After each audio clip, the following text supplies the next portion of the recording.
Assalamualaikum dan salam sejahtera. Berita Pagi Sarawak edisi Rabu 9 Februari bersama saya, Fazril Hisham Afandi. Kerajaan Sarawak komited dalam memerangi budaya rasuah bagi mencapai hasrat menjadi negeri maju dan berintegriti tinggi menjelang tahun 2030.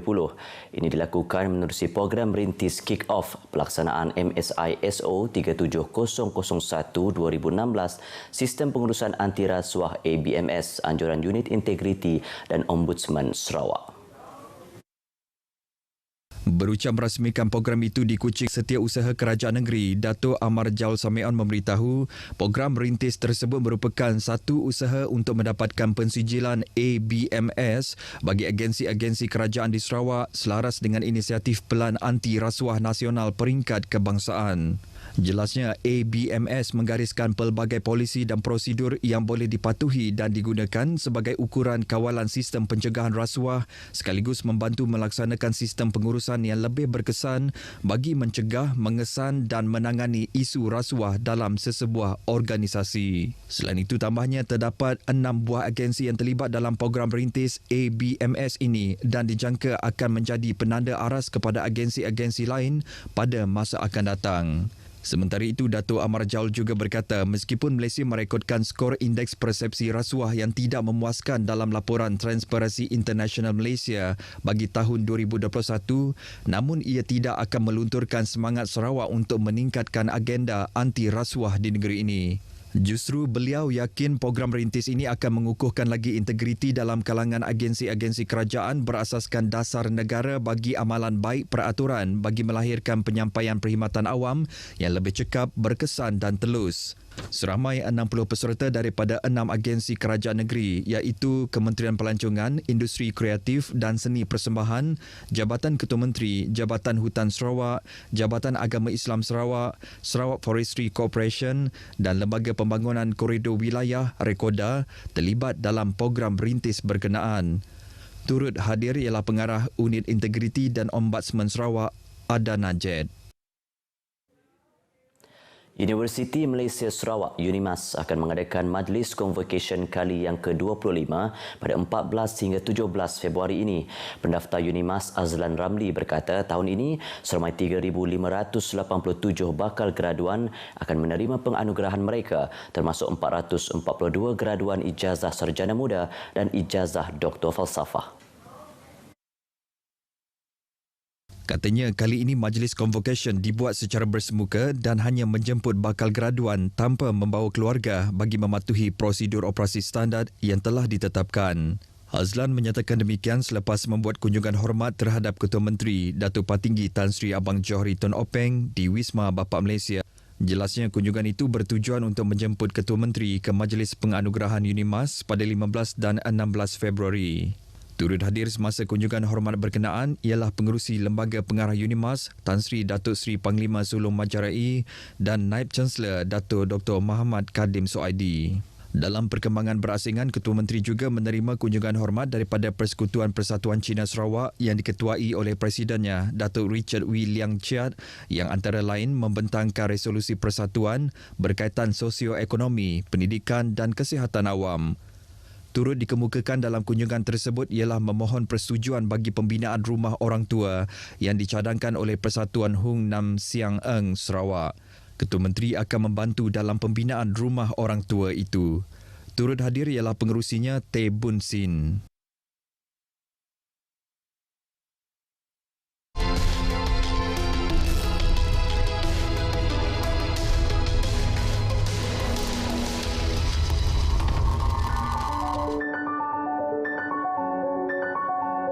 Aplikasi Sarawak Pay kini dikenali sebagai SP Global. Penjenamaan semula aplikasi e-wallet ini selari dengan fungsinya sebagai pembayaran tanpa tunai di luar negara yang menerima transaksi Union Pay.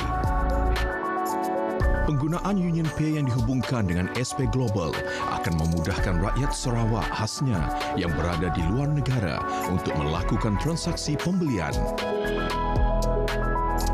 Sarawak Pay mempunyai liputan ke seluruh dunia, Eropah, termasuk England, di North America dan di Asia, di China, India, Hong Kong. inisiatif ekonomi digital oleh kerajaan negeri ini berjaya memberi manfaat kepada hampir 500,000 pengguna termasuk lebih 70,000 peniaga di negeri ini. SP Global, inisiatif kerajaan untuk rakyat. Kerja-kerja pembinaan jalan berkembar sepanjang 1.1 km berhampiran projek pembinaan tebingan Sungai Limbang Fasa 2 dilaporkan lewat 40% daripada jadual asal. Perkara tersebut dimaklumkan oleh Timbalan Ketua Menteri Datuk Amar Awang Tengah Ali Hassan ketika meninjau projek itu, berkata terdapat dua masalah yang menyebabkan kelewatan berkenaan. Ini disebabkan oleh slip failure of the waterfront project. Jadi ini juga menjadi satu penyebab. Ya.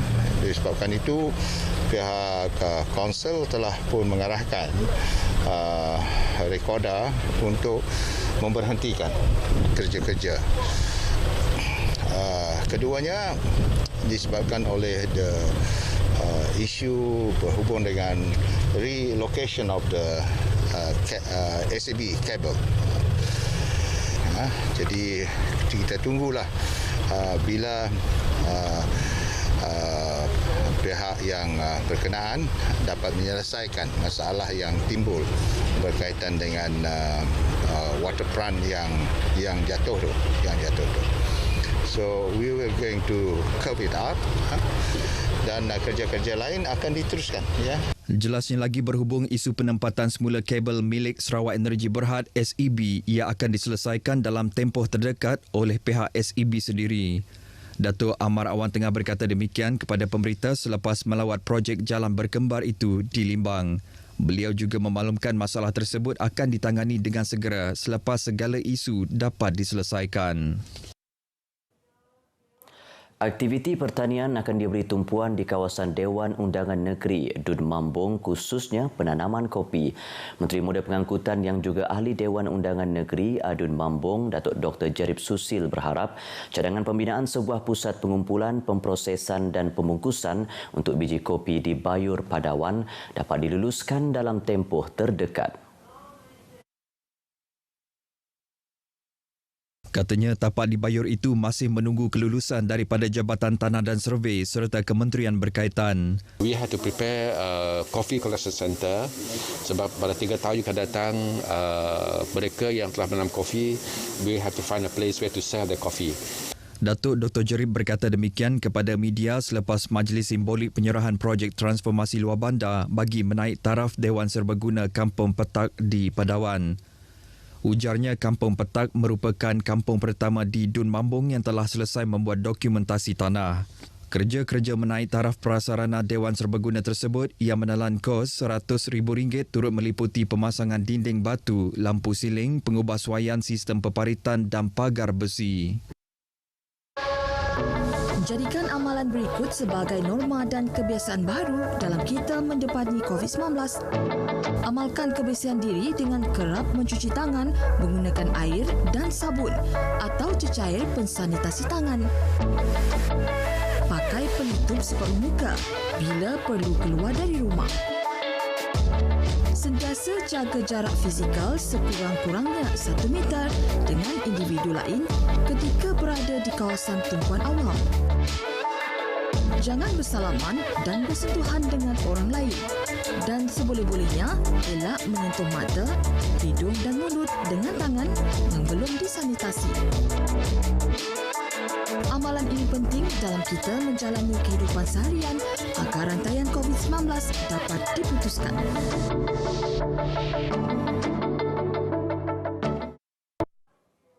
Seterusnya kita ke perkembangan COVID-19. Kadar jangkitan harian COVID-19 di Sarawak kembali ke 3 angka apabila 129 kes baru direkodkan semalam menjadikan jumlah kumulatif kes sebanyak 253,216.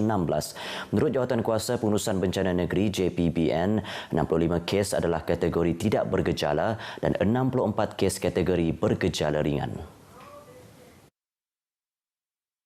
Kes tertinggi dilaporkan di daerah Kuching dengan 54, diikuti Sibu 35, Miri 18 dan Limbang 9 kes.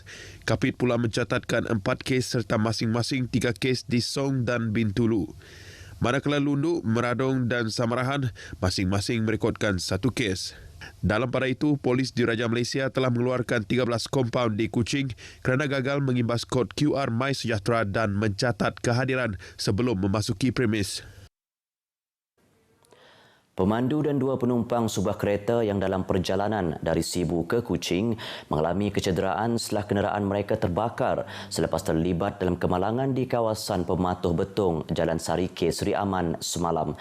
Pusat Gerakan Operasi Bomba Sarawak dalam kenyataannya memaklumkan Balai Bomba dan Penyelamat Betong menerima panggilan berhubung kemalangan itu kira-kira pukul 4.41 petang.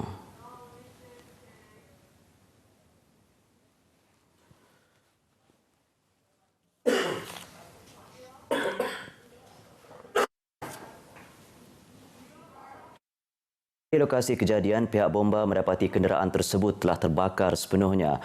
Anggota bomba bertindak memadamkan kebakaran dan memastikan keadaan sekitar berada dalam keadaan selamat.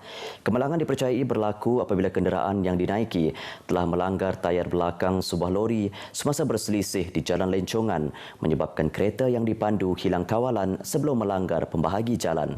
Ketiga-tiga mangsa sempat dikeluarkan oleh pekerja projek Jalan Pan Borneo sebelum kereta terbabi terbakar. 2 daripada mangsa mengalami cedera ringan, manakala seorang lagi patah paha kanan. Kesemua mangsa telah dirujuk ke Hospital Betong untuk rawatan. Sekian berita pagi Sarawak edisi Rabu 9 Februari. Keluarga Malaysia, dos penggalak juga meningkatkan daya tahan bagi melindungi anda dari jangkitan varian yang membimbangkan. Dapatkan dos penggalak anda. Assalamualaikum, salam hormat.